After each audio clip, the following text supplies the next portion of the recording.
Maybe Gol D Roger, like Nika, had always followed and loved the stories of sun god Nika, which is what inspired him to never stop smiling. And maybe his divine departure attack was inspired by Nika.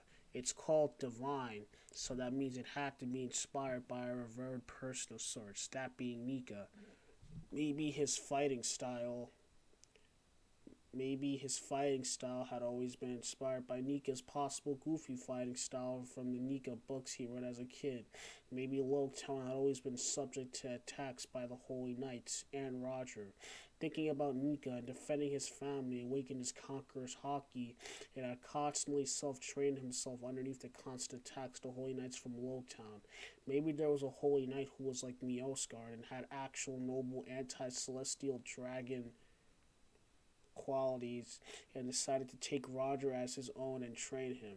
Maybe that Holy Knight knew all three forms of hockey and has trained Roger from there.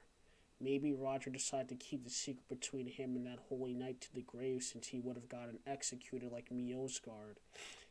Also, that adds on to the idea that divine, keep in mind, divine departure.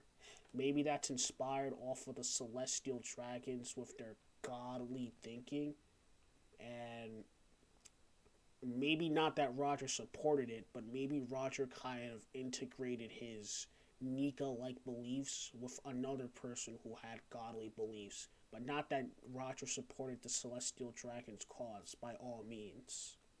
That's why I think Roger maybe was inspired by a holy knight, a good holy knight like Miosgard, and inspired by Nika.